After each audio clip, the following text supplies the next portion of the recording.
Assalamualaikum warahmatullahi wabarakatuh.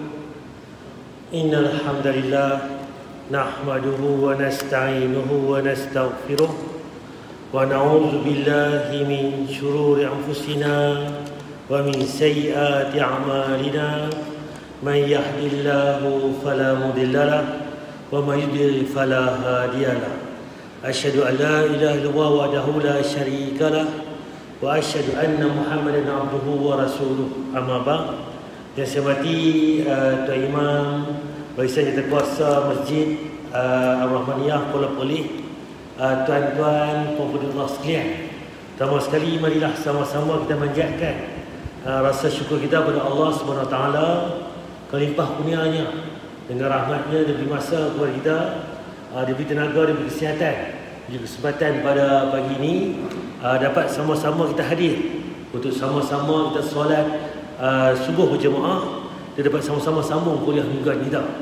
Untuk tuan-tuan, tarikh hari ini 12 November bersama dengan 26 Rabiul Awal. Satu perasan tuan-tuan tu dia ada depan belakang. Dia ada yang depan saja pun ada. Yang mana tuan saya duk cek balik semalam ni pukul 2-3 pagi malam ni terjumpa tuan-tuan nota tuan-tuan ni bulan Mac dulu ni sebelum PKP. Yang mana saya mengajak tunjuk tu saya pun tak main tuan tarikh tu. Jadi saya berjumpa balik, saya guna balik, depan pun ada, belakang pun ada. Jadi kita boleh dapat dua jenis lah, dua nota lah. Depan untuk hari ni, yang belakang tu untuk bulan Mac hari tu ni. Jadi tajuk hari ni berkaitan dengan haram menjual beli di dalam masjid. Jadi bab masjid kita ni ada yang dapat, ada yang kosong. Jadi dia ada 50 muka surat. Saya beri benda ni 65. Sebab tu ada yang kosong belakang. Jadi yang mana yang dapat depan belakang tu dia tergolong pada 50 keping yang awal tu. Sebab tuan-tuan ni saya rumah dulu ni dah 50 orang. Kalau ni saya rasa dalam 65 tu baru nak cukup kertas tuan-tuan. Okey tuan-tuan, pada tajuk ni kita tengok tentang haram berjual beli di masjid. Apa cerita kita berniaga dalam masjid ni? Boleh tak boleh? Kalau tak boleh, macam mana yang tak boleh? Berniaga apa pula? Di taman mana pula kawasan masjid ni? Tempat kita semayang ni ke? Bawah porch tu ke bawah parking tu tak boleh, ke luar pagar tu baru tak boleh. Kita bincang sekali. Tak mana yang Nabi larang dan tak mana yang boleh. Sebab apa Nabi larang dan sebagainya. Itu tajuk kita hari ini. Sebelum saya nak pergi ke tajuk kita hari ini, kita akan ulang kaji sikit berkaitan dengan ada satu benda tuan-tuan, kecurangan dalam solat. Kita dah faham curang ni hubungan suami isteri, hubungan orang ni dia bela sebenarnya curang. Suami curang isteri, isteri curang suami, contoh. Tapi dalam solat rupa-rupanya ada juga curang. Macam mana kecurangan dalam solat ni? Kita muhasabah balik, kok kita tergolong pada golongan orang yang curang ni tuan. Tansurullah yansurkum wa yuthabbit aqdamakum. Bagaimana hubunganmu dengan solat? Apakah kamu selalu mendirikan sholat? Ataukah kamu termasuk orang yang melalaikan? Okey, solat ni macam mana tuan? Kita ada dua jenis orang. Yang pertama yang selalu mendirikan solat, atau orang yang suka galik dalam solat, melalaikan solat. Kita rajin ke, kita galik? Kita betul-betul semayang ke, kita ni buat main-main semayang? Jadi apakah kita ni tergolong golongan yang mana? Dan contoh-contoh kelalaian sholat diantaranya yaitu seorang mengerjakan sholat pada waktu tertentu dan meninggalkannya di waktu tertentu. Okey, golongan pertama ni dia semayang tapi dia pilih. Ada time dia semayang, ada time dia tak semayang. Contoh, Lohor semayang, Asar semayang, Maghrib semayang, Isya semayang. Mai subuh, dia gaul pala sikit, balok lihat sikit. Sebab apa? Macam mana nak semayang ustaz? Semalam pukul 3 pagi baru balik. Tiap-tiap malam lagu tu lah. 2-3 pagi baru balik, 2-3 pagi baru balik. Dah balik pula bukan lina terus. Tengok TV duk menyembang pula. Pukul 4 pagi baru tidur. Pukul berapa pagi? Pukul 10 pagi ustaz oi. Terlepas kan. Hari-hari macam tu. Bahaya kan. Kalau tempat tuan-tuan, dia semayang separuh, dia tinggal separuh. Mungkin setengah malam subuh semayang, Zuhur semayang, Asar semayang. Maghrib ni payah sikit. Sebab apa? Waktu pendek. Maghrib Isya dah sejam lebih tuan. Time tu dia kali tuan. Itu mungkin ada yang tinggal lagu tu. Jadi dia semayang separuh, tinggal separuh. Ini golongan yang pertama.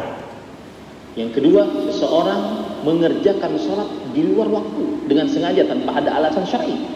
Yang kedua pula, dia semayang, tapi kadang-kadang dia semayang luar waktu. Macam tadilah, kalau tidur pukul 4 pagi, pukul berapa bangkit?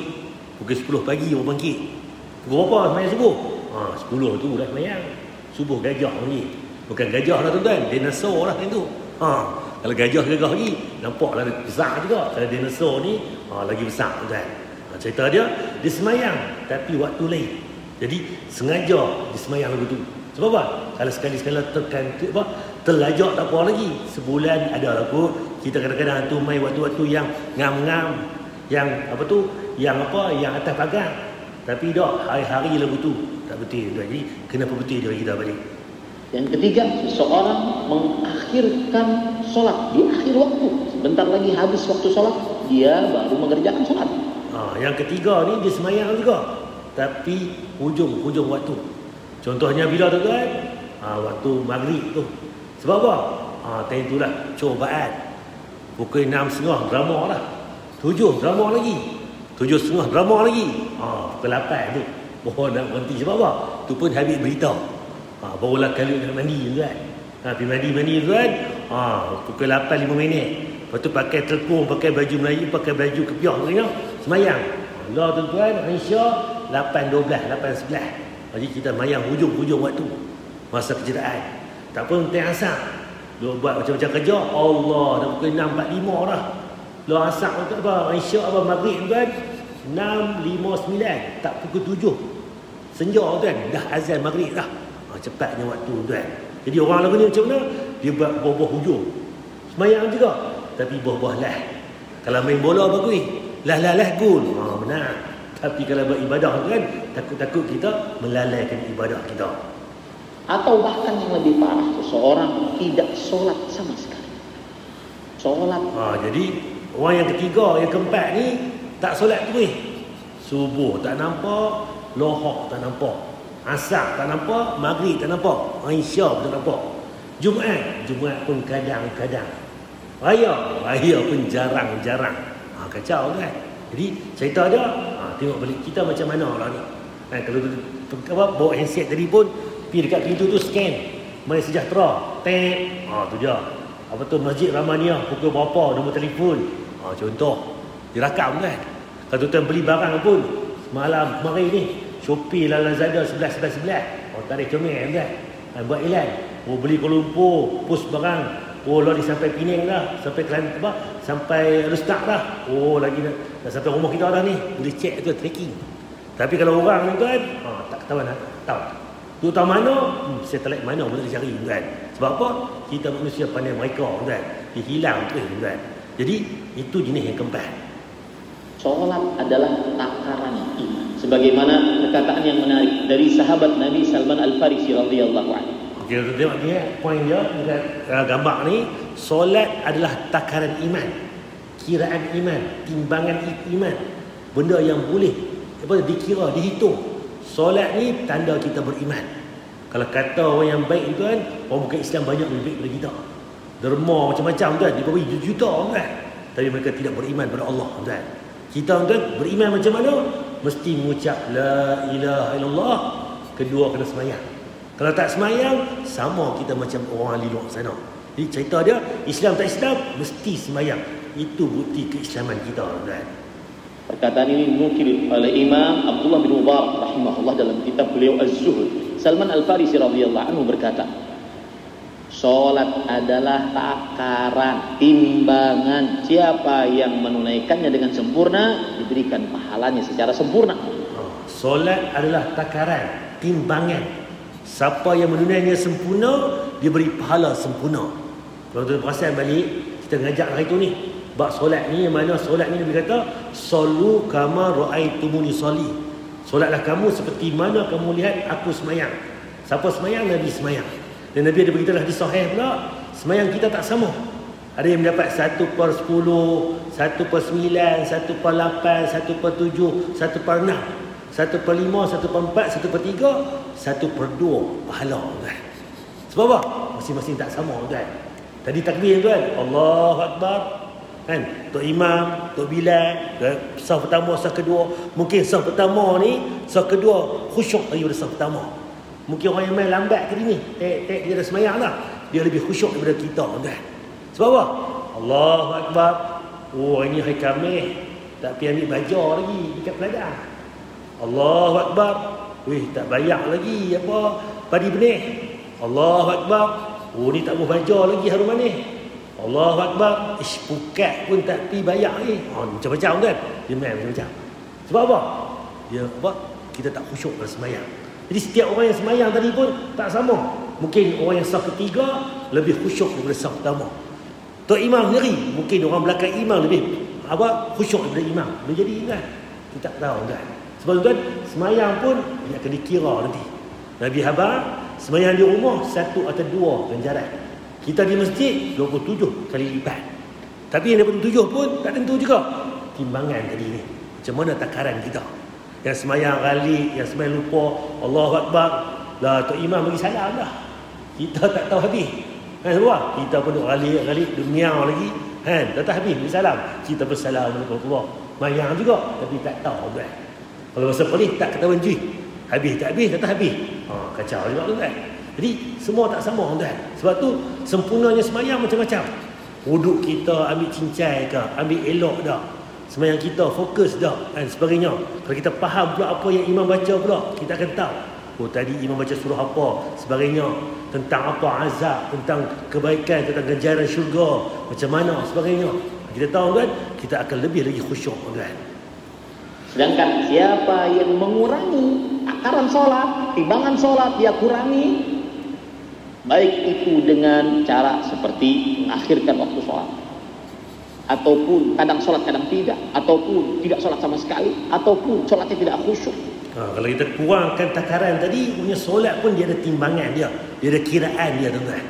Maka sungguh engkau telah tahu apa yang Allah Subhanahu wa taala katakan terhadap orang-orang yang mengurangi takaran pada surat Al-Mutaffifin. Apa dalam surat Al-Mutaffifin Allah beritahu kita apakah balasan orang yang tipu dalam jual beli ni, timbang. Orang bagi sekilo, dia timbang, dia bagi 985 gram. Tak cukup sekilo kan. Beli 3 kilo buah sebagainya. Dia timbang balik berapa. Beli apa lagi? Apa benda-benda. Macam lah. Padi benih ke baja ke apa. Dengan benda yang dikira tu, dia akan kicau kan. Benda ni tu kan kena berhati. Sebab apa? Ni larangan Allah beritahu. Allah pada surah Al-Mutaffifin. Wailun lil neraka wail bagi orang-orang yang melakukan kecurangan pada takaran dan timbangan. Nabi ancam apa? Allah ancamkan, Nabi kata, Allah kata, iaitu neraka wail bagi orang yang melakukan curang dalam jual beli, timbang, kecoh kan sebagainya. Ada benda yang ukuran ni, kita dah baca lah ni, timbang jual beli saja. Apa-apanya kata ulama bincang. Makanya disebutkan oleh Imam Ibnu Qayyim Al-Jauziyah rahimahullah ta'ala di dalam kitab As-Salah, perkataan Imam Malik, dikatakan pada setiap sesuatu ada kesempurnaan dan ada pengurangan. Jadi setiap benda ni dia ada kiraan dia, kesempurnaan dia dan pengurangannya. Termasuk juga solat, tuan. Jika Allah telah mengancam orang-orang yang mengurangi takaran timbangan di dalam harta, di dalam jual beli, maka bagaimanakah ancaman Allah bagi orang-orang yang mengurangi takaran dan timbangan solat? Kalau timbangan jual beli pun Allah marah, Allah larang, tambah lagi dalam timbangan kita duduk solat ni. Solat aja kita semayang betul-betul. Cubalah kita jaga solat kita tu daripada kita galik dan alpa, tuan. Hati-hati, jangan sampai seseorang meremehkan solat selama hidupnya, karena diancam wail oleh Allah Subhanahu wa taala. Jadi macam mana nak jaga solat, tuan? Kita kena ubah tuan panggil kita, sifat kita. Kita kena buat apa? Kita kena beranggapan saat lagi zuhur, saat lagi ni solat lah kita, tuan. Kita nak mati, tuan. Saat lagi zuhur ni lah, zuhur tadi lah, saat lagi ni nak main ni pula ni, itulah solat lah kita. Kita akan semayang khusyuk, tuan. Berdoa betul-betul, minta ampun kepada Allah. Solat dengan khusyuk, atau makninahnya, sujudnya, minta kepada Allah, tuan. Sebab apa? Tu solat lah kita. Jadi buat hidup lagi. Asar tu pula satu lagi. Selepas tu pula tuan, kena buat kapal lagu tu. Kalau tak buat lagu tu tuan, balik tuan. Ayah ada, mak ada, tuan ada, tok nyang ada. Kita muda lagi. Kalau asal lagu tu. Bukan tuan. Mak ni sentiasa berada dekat kita. Cuma cepat lambat tuan, kita tak tahu bila tuan. Main satu masa tuan, tak boleh percepat dan kita tak boleh perlambat. Jadi kita kena bersedia tuan. Jadi kalau kita tahu tuan, saat lagi nak meninggal, kita akan clear tuan. Dengan kawan pun kita buat baik, kita sebab tu kalau ada hutang pun kita bayar. Kalau kita ada apa-apa hubungan apa masalah apa kita akan selesai. Pergi hutang ke anak kita, isteri kita jaga elok, kita nasihat elok, tinggal benda cukup untuk dia, mereka, dan jiran kita pun kita kena bagi clear, tetangga kita, adik-beradik kita, semua clear tuan. Sebab apa? Kita tahu saat lagi tak ada. Tapi tak lah ni sebab tak tahu. Awal lagi, tunggu saat, nanti saat. Itu jawapan kita tuan. Bila main masa, tak boleh kita patah balik dah tuan. Okey, ni tajuk kita minggu lepas, kita ingat balik. Iaitu tajuk minggu lepas, bab masjid. Larangan tashbih menjalinkan jari jemari. Macam mana tuan-tuan ketika nak solat ni?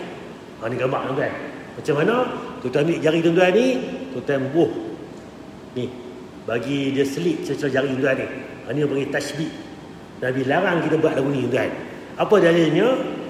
Apabila salah seorang di antara kalian wuduk di rumahnya, kemudian ia pergi ke masjid, maka ia sentiasa dalam keadaan solat sehingga ia kembali pulang ke rumahnya. Oleh kerana itu, janganlah ia melakukan seperti ini. Nabi tunjuk tuan, peragakan jari dia seperti ini. Jalin jari jemari, tasbih nama dia. Bila ni tuan-tuan, tuan ambil wuduk di rumah tadi, pakai baju clear apa semua, naik kereta.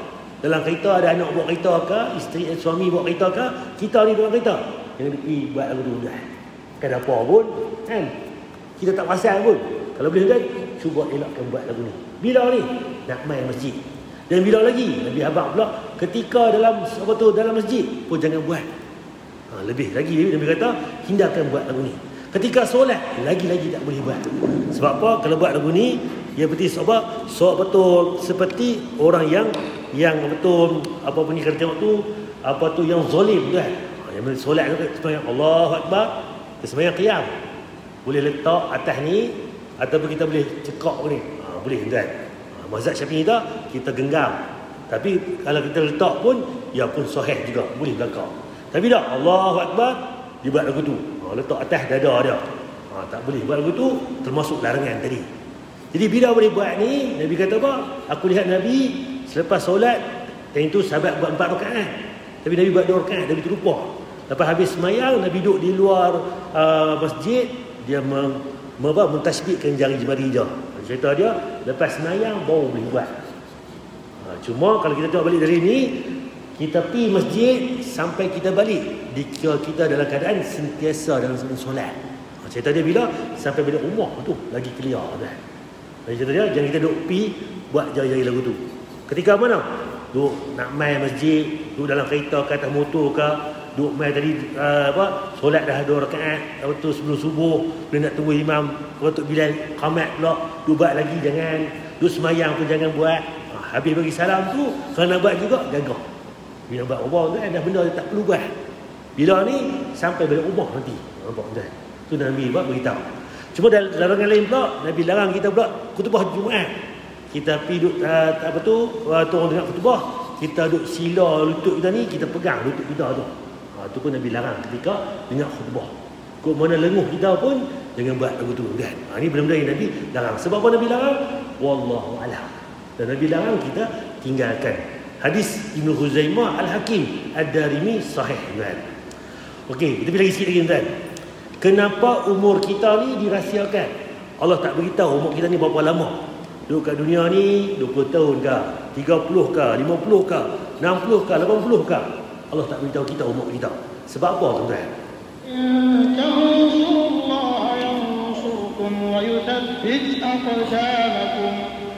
Kenapa Allah Subhanahu wa taala rahsiakan usia kita?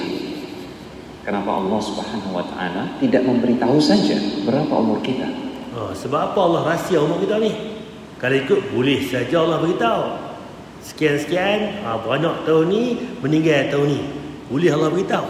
Tapi benda ni Allah rahsia. Sebab apa tuan-tuan? Bahkan Allah Subhanahu wa taala merahasiakan umur tersebut dari baginda Rasulullah SAW, kekasih Allah Subhanahu wa taala. Nabi sendiri pun tak tahu umur dia bila, kan? Nak meninggal bila sebenarnya. Cuma Nabi kata umur umat aku 60-70. Sebab apa? Ramainya akan meninggal umur 60-70. Siapa yang meninggal awal, Allah sayang dia. Siapa yang meninggal akhir, tuan, itu pun Allah sayang, tuan. Cuma tuan, umur tak sama, tuan. Ada yang awal, ada yang akhir. Tapi kebanyakan umur umat Nabi Muhammad ni zaman kita ni 60-70. Kalau kita tengok balik umur Nabi Nuh dan sebagainya sampai 950 tahun, tuan. Kat 1000 tahun, tuan. Yang ikut dakwah Nabi pun tak ramai mana. Berapa puluh orang, tuan. Bayangkan, tuan. Sebab tu, tuan, dakwah ni bukan kuantiti, dia kualiti, tuan. Kerana kita ni tak ramai pun yang ikut kita ni, yang mengaji apa, yang mengaji ke, yang apa, semayang ke, yang faham agama ni. Sabar, tuan. Sebab apa? Agama bukan majoriti. Dia sikit pun kalau kita betul, ya. Kalau lagi ramai lagi betul, ia lagi iman, tuan. Advantage, tuan. Jadi tengok, tuan, umur Nabi pun Nabi tak tahu apa, tuan. Allah Subhanahu wa taala merahasiakan usia kita. Padahal usia kita adalah sesuatu yang telah ditetapkan oleh Allah Subhanahu wa taala.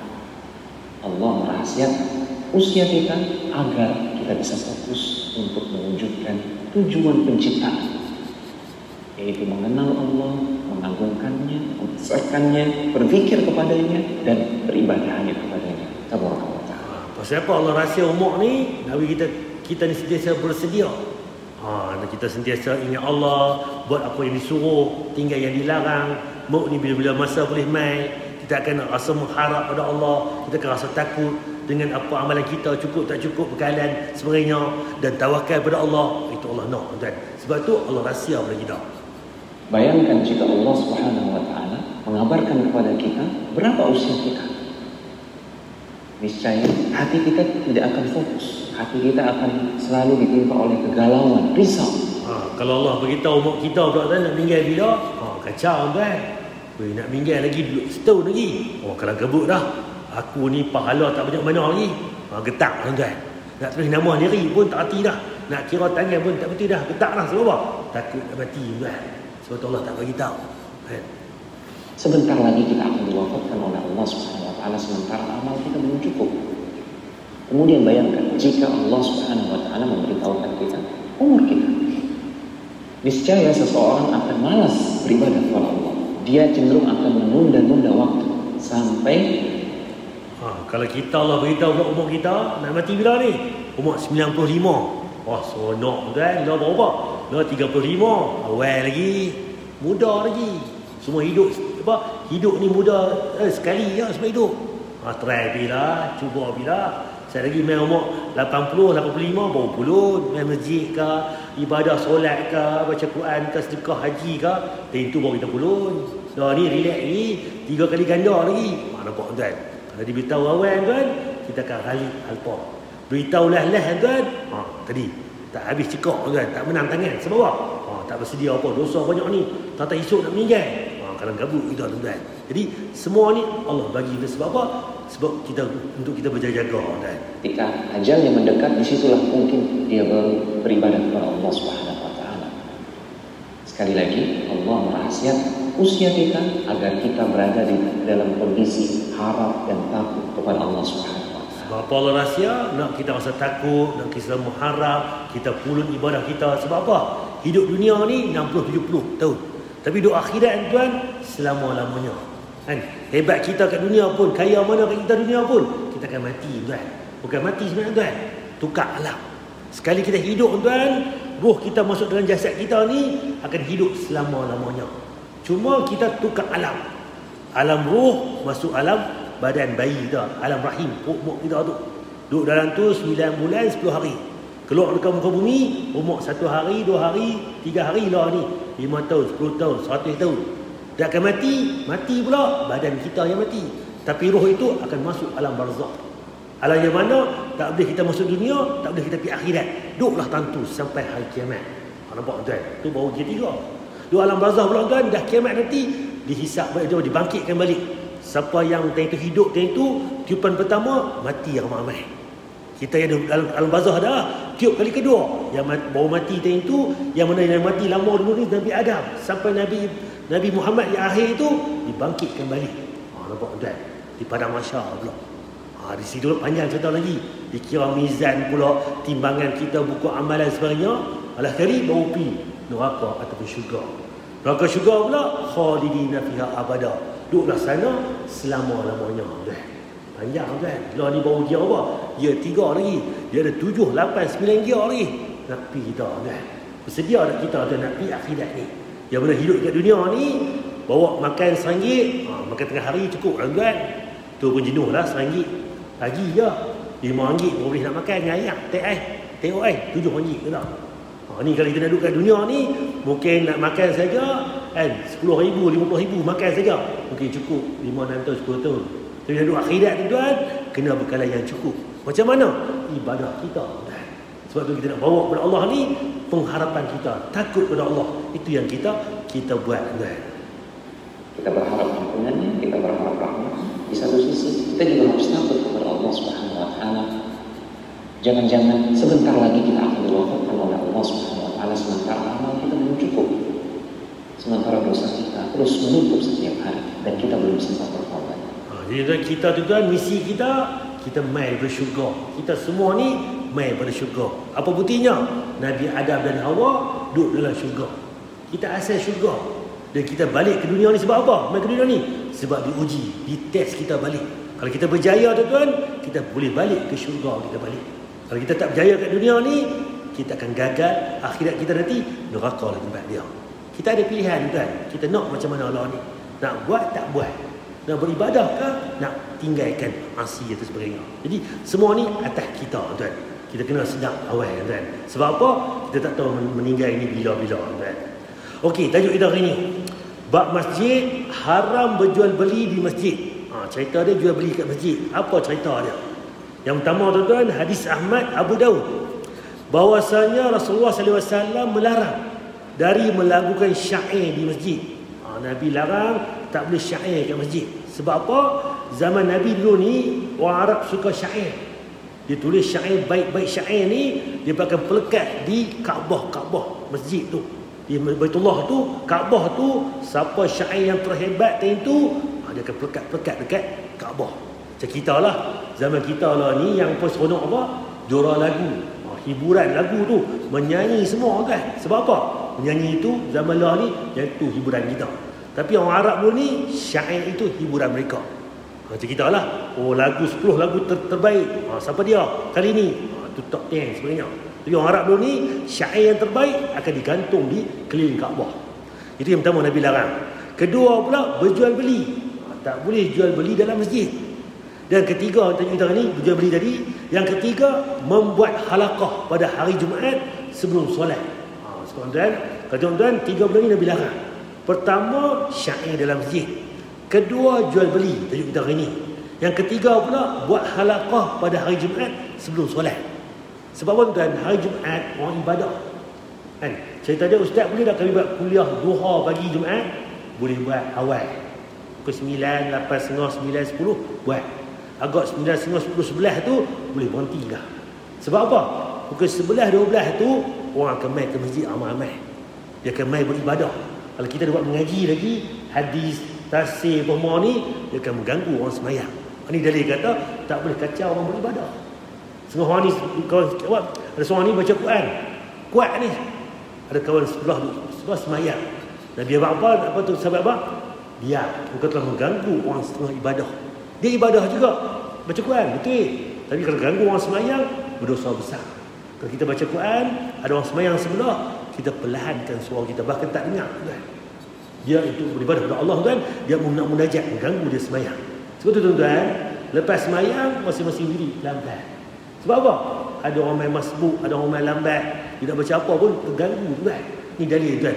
Sebab apa? Nak buat halaqah pun tak boleh pada hari Jumaat tuan. Ini bahawa orang setengah tempat ni main dekat Jumaat tu dia buat halaqah lagi sebenarnya. Tak boleh sebenarnya. Sebab ni larangan. Kata apa? Sebab ibadah ni ada yang nak baca Quran, ada yang nak berzikir, ada yang nak solat sunat banyak sebenarnya. Bebas. Bila kita bagi dengar apa tu halaqah pula, ilmu sebagainya, bukan saya itu waktu dia. Bila? Malam boleh, subuh boleh kan, lepas asar boleh, bila masa boleh. Tapi hari Jumaat sebab time dekat Jumaat itu nak beribadah. Hindarkan buat sebarang alaqah ataupun kuliah-kuliah dekat dengan Jumaat tu tuan. Awal ya masih boleh lagi. Okey, yang kedua, sebahagian ahli ilmu memakruhkan membenci urusan jual beli di masjid, dan ini adalah pendapat Imam Ahmad dan Ishaq Ibnu Rahiyah. Ada juga ahli ilmu yang benci, memakruhkan jual beli ini. Itu yang kedua. Hadis Tirmizi. Dan apa itu sebab dia? Boleh mendoakan tidak untung kepada si penjual dalam masjid. Siapa duduk berniaga dalam masjid ni, tiba-tiba kita dengar, mereka dua ni duduk berniaga dalam masjid. Seorang jual, seorang beli. Kita tahu, kita dengar. Apa Nabi ajak kita tuan? Jika kamu melihat orang berjual beli di dalam masjid, maka katakanlah kepada mereka. Kita boleh kata kat mereka dua ni. Apa dia Nabi ajar? Semoga Allah tidak memberi keuntungan di atas perniagaan kamu. Nampak tuan? Nabi ajar, semoga Allah tak beri keuntungan ke atas perniagaan kamu. Dan apabila kamu melihat orang membuat pengumuman, itu yang pertama. Jadi si penjual pun minta betul tak untung, si beli pun minta tak untung. Ustaz, pasal apa garang lagu tu sangat? Awak cengih sangat? Tak, Nabi larang. Kalau lagu tu tuan-tuan, macam-macam lah. Ni nak jual ketupat apa, ni nak jual apa, ni nak jual tanah, ni nak jual kereta, tu nak jual macam-macam. Semua nak jual. Kacau tuan. Jadi cerita dia, masjid bukan dibina untuk jual beli. Dia untuk apa? Untuk ibadah tuan. Dan Nabi larang lagi, dan apabila kamu melihat orang membuat pengumuman barang hilang di dalam masjid, maka katakanlah semoga Allah tidak mengembalikan kepada kamu. Cerita dia, kalau kita barang hilang, kita jangan umum kat masjid. Lepas kita mayang tadi, mai ni, Tok Imam masak mic nak buat pengumuman. Assalamualaikum, siapa ada jumpa jam saya dekat bilik air tu, bagi kat saya no. Jam saya kahwin hari tu ni. Ini kerangan ni. Tolonglah bagi no, jumpa bagi. Contoh. Kalau buat lagu tuan, esok pula siapa jumpa kucing saya no hilang 3 ekor. Yang ni pula, motor saya pun hilang. Ni pula, rumah sewa saya nak jual ni, siapa nak beli? Ni belakang pula. Kacau tuan. Tak mau decide orang buat pengumuman. Nampak tuan? Sebab masjid bukan didirikan untuk buat pengumuman. Cuma kita beritahu, kalau contohlah, ada jam jumpa dekat tempat ambil wuduk. AJK masih jumpa, tak berjumpa. Kita pun ambil. Nampak. Tok Bilal, Tok Imam kan dia boleh kata, Assalamualaikum, siapa yang kehilangan jam boleh jumpa kami. Itu saja. Bukan kita ni, tolong beri jam saya warna kuning ni, mah lagi ni. Dia ada 4 karat pula ni, Rolex pula 15,000 ni. Kacau tuan. Jadi dia beritahu, kalau dia jemaah masjid jumpa sebenarnya untuk umum-umum, ya sekadar umum itu saja. Jadi dia main nanti jam saya warna ni. Hang tipu, hang kecoh. Hang nak kata jam hang, ni jam ni warna lain. Kita boleh detect. Orang yang umum pula tak boleh kita dengan jelas. Apa jam jenis apa, warna apa, color apa dan sebagainya. Itu jadi itu kena tengok sebab apa? Ada orang akan mengaku milik dia nanti. Jadi cerita dia, masjid bukan didirikan untuk nak umum benda-benda. Benda hilang ke apakah, bukan. Tapi kalau ada yang jumpa tu untuk nak umum sekali tu, ya boleh. Itu pihak masjid yang umum. Kalau dia tak umum, itu pulang. Dia kesimpan lah nanti. Jadi kita boleh tanya pihak masjid itu. Tapi tak boleh kita umumkan secara khusus. Kalau buat lagu tu, kita boleh doa, semoga Allah tak jumpa jamaah bagi hilang terus. Nampak? Keras tak keras? Nabi ajak kita, ajak orang yang mana yang umum dalam masjid ni. Ataupun tadi berniaga tadi, tak untung perniagaan kau. Yang jual pun tak untung, yang beli pun rugi kan. Yang itu yang pertama. Kedua pula, Sahih Ibn Khuzaimah, perintah mendoakan orang yang berjual beli di masjid agar tidak mendapat keuntungan, dan dalil menyatakan bahawa jual beli tersebut sah walaupun keduanya telah melakukan dosa disebabkan perbuatan tersebut. Daripada ni jual jam contohnya, ataupun jual tanah. Ni aku nak jual tanah ni, relung tadi dalam masjid daripada sembang. Berapa ni? Relung harga sekian, tak mana ni? Aku nak beli ni, berapa harga dia? 15,000. Pakai jadilah. Nanti main ambil rumah lah. Duit, contoh. Dia jual ni dalam masjid. Sah nak jual beli tu? Sah. Boleh ambil tanah tadi. Tapi berniaga dalam masjid tu, tu yang tak ada keberkatan, tak ada keredaan, tak ada kerahmatan. Sebab masjid bukan nak jual beli. Sabarlah Sat lagi ni kita pergi minum kena kopi banyak tu. Laksa ke laksam ke apa ke, putu mayam ke apa ke, pak tengko ke, makanlah Sat lagi. Sembanglah tanah berapa kalor pun, 1 juta kalor pun jual lah, tak ada masalah. Tapi masjid bukan untuk niaga. Kena faham no? Kita dia kau berlaku lagu tu, nasihat orang tu. Jangan duduk niaga dalam masjid. Mungkin laku, tapi tak keberkatan, tak berkat. Sebab apa? Masjid bukan dibina atas untuk jual beli. Kalau cerita dia tuan, nak jual apa pun jual di luar masjid. Itu yang tuan. Okey, Imam Syarani rahimahullah menjelaskan maksud hadis ini. Dia kata apa? Hadis ini menunjukkan pengharaman jual beli di dalam masjid. Dan orang yang menyaksikan transaksi jual beli tadi boleh kata, semoga Allah tidak memberi keuntungan di atas pernikahan kamu. Sama ada kepada pembeli dan penjual. Pembeli pun rugi, yang jual pun rugi. Dua-dua rugi. Dia kata gitu. Weh, kasar ni, bahasa ni. Lagu tu kan, kena ajak kan. Sebab Nabi ajak kita. Kalau ada nanti di lagu tu, jangan marah orang yang kata lagu tu. Sebab apa? Tu cara dia kan. Dan alasannya adalah hadis Nabi SAW disebut bahawa masjid bukan dibina untuk perkara tersebut, jual beli. Tetapi adakah urusan jual beli tadi sah? Ya sah. Laku, awak boleh.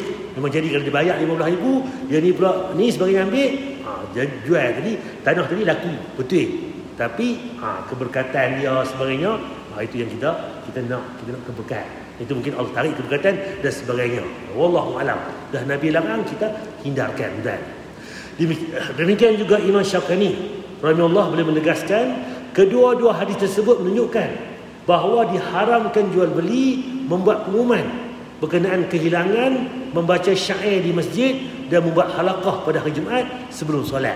Ni sebab ulama bincang himpun benda ini cuba kita hindarkan yang kita buat. Okey, soalan dia tuan-tuan.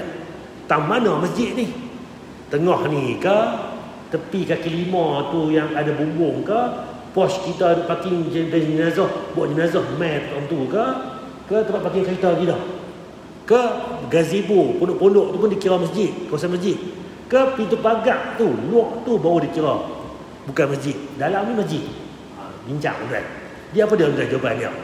Masjid adalah bangunan yang digunakan untuk solat berjemaah.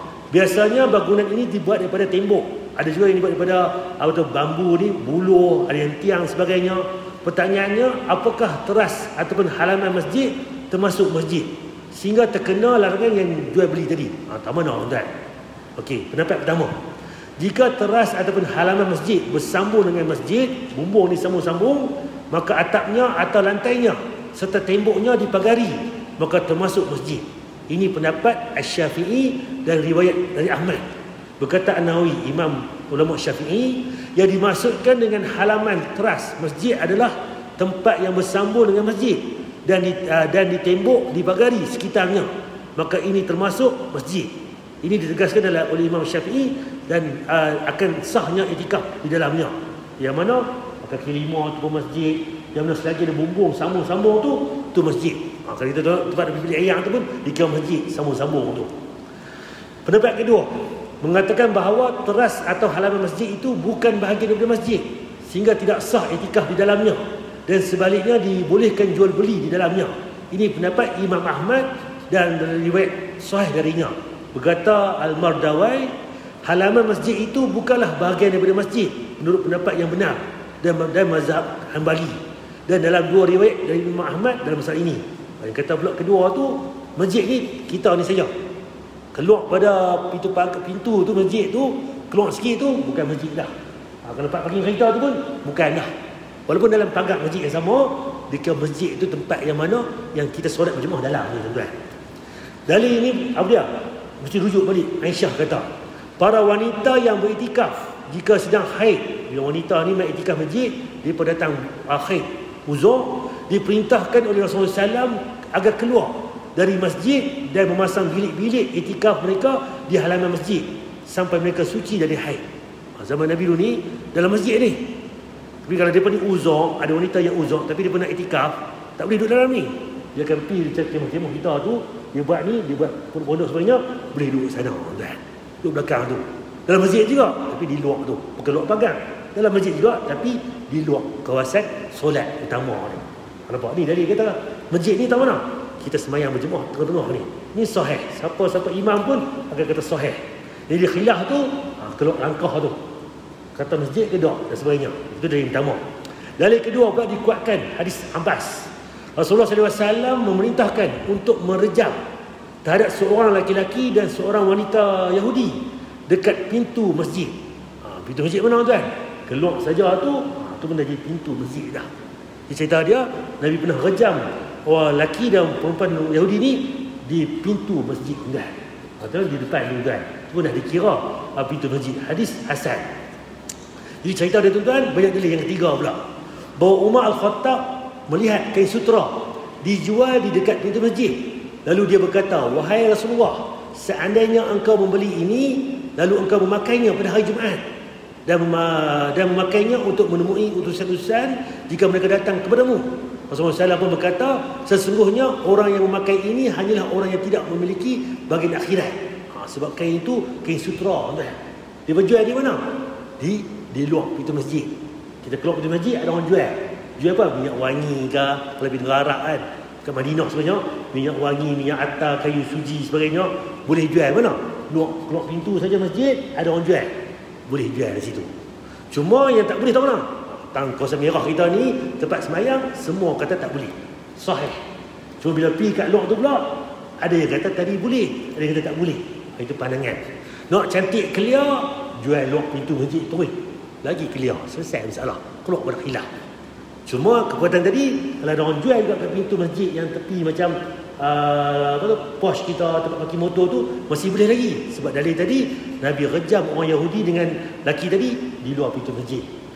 Umar pula, dia bagi pendapat kat Nabi, kalau kau pakai pakaian ini, main semayang ataupun sambut tetamu, nanti orang main luak-luak, sesuai lah. Nabi kata, dah, pakaian yang mana sutra ni bukan untuk lelaki. Itu saja. Nabi tak abang pula, jangan beli, haram beli ni. Sebab apa? Ni jual dalam masjid. Tak kata pun. Kalau betul tak boleh, Nabi larang lama dah. Itu dalil dia tadi. Apapun mesti balik pada qala Allah, qala Rasul. Dan Allah malam kan. So tuan nak buat macam hari masjid ke, ada jual-jual ke apa dalam kawasan masjid kita ni, masih boleh lagi. Tempat tartar dalam ni masih boleh jual lagi. Cuma kalau masuk dalam masjid ni, kapet merah ni, memang terang-terangan lah. Jangan ada jual beli dalam masjid. Dan Allah malam. Nak jual di luar masjid. Kalau ada juga kita nampak ada orang jual beli ni, boleh kata tak laku, aku doa, hangpa doa ni bisnes tak laku. Hang jual pun tak laku, yang beli pun rugi juga. Nampak dah siapa tahu tu. Kalau ada orang umum pula barang hilang, semoga Allah tak jumpa barang-barang tu. Bagi hilang tu tu dia tuan. Siapa tahu tu. Sebab apa? Kalau kita biar tuan, hari ni dia jual apa belacan pula, esok dia jual apa? Kain pula, lusa dia jual apa? Macam-macam dia jual tuan. Jadi itu tuan, masjid bukan tempat untuk buat pengumuman barang-barang hilang, barang-barang jual beli dan sebagainya. Masjid untuk ibadah. Cuma kematian ke apa tu boleh kita hebahkan untuk bagi tahu. Cuma tak ada pula orang pergi ketuk mic, Assalamualaikum, ni Pak Mat depan masjid ni meninggal. Mai orang mai depan asar nanti. Tak ada orang pakai mic kan. Kalau sekadar masuk ke dalam bilik kita ni, pakai mikrofon dalam ni, ya. Pakai mic besar, itu bukan Nabi larang buat begitu. Sebab kalau buat begitu, dia sama macam orang bukan Islam. Bawa naik kereta, ni ada orang meninggal ni, bawa mikrofon besar pula, buat iklan dalam kampak pula, belangsang kawa, apa sebagainya. Itu bukan orang Islam kita. Dia faham lah, bagi faham konteks dia. Kalau tak nak, siapa nak main? Orang tak tahu, kena beritahu. Tapi cara dia, tengok macam mana Nabi beritahu. Pakai mesej WhatsApp ke apa? Itu boleh lah. Kita wawa sebagai bahan ni. Allah malam. Tuan-tuan tanya untuk tunjuk kita hari ni berkaitan dengan jual beli dalam masjid ni. Dan tajuk kita minggu depan, larangan memakan bawang ketika masuk masjid. Tak boleh makan bawang ketika masuk masjid. Bawang ni dia, kita tak makan bawang. Kita makan petai, makan perian, termasuk tuan. Macam mana tajuk minggu depan ni? Jadi sebab apa tak boleh kan? Bawang, petai, perian ke, jering ke, logo tu lah. Tak, sebab ada sebab besar tuan. Sekadar makan ni boleh, tapi benda tu rosak balik kita, kacau kita balik. Dan wallahu alam. Lepas saya berhenti dekat ni insya-Allah. Kan, wallahu alam, kita ajaklah kawan kita, adik-adik kita, sahabat anda kita main ilmu, kan, mengaji, kan, kemudian ajak solat berjemaah tuan. Itu yang utama. Mula-mula mungkin dia ajak kali pertama, dia malu Allah 5 kali ajak. Takkan tak dekat seorang dua. Target 5 orang, dekat pun 2 orang. Kalau target seorang, dia tak main, tak ada orang. Target 5 orang tuan. Kalau tadi 4 soft, kita ajak 5 orang. Boleh jadi 5, 6, 7 sampai ke belakang tuan. Kita ajak tuan. Allah nak bagi daya tuan. Nak main tak main, itu kerja Allah pula. Tapi ajak. Boleh ada untuk imam ke, untuk bilal ke. Lama tak nampak hang ni, dia perindu kat hang ni. Pergi dah tuan. Kan? Oh, alah. Saya rasa dekat untuk ini. InsyaAllah untuk kita nak tuan, masyarakat kita masyarakat yang berilmu dan juga beriman dan beramal. Subhanakallah wa bihamdika, asyhadu an la ilaha illa anta, assalamualaikum warahmatullahi wabarakatuh.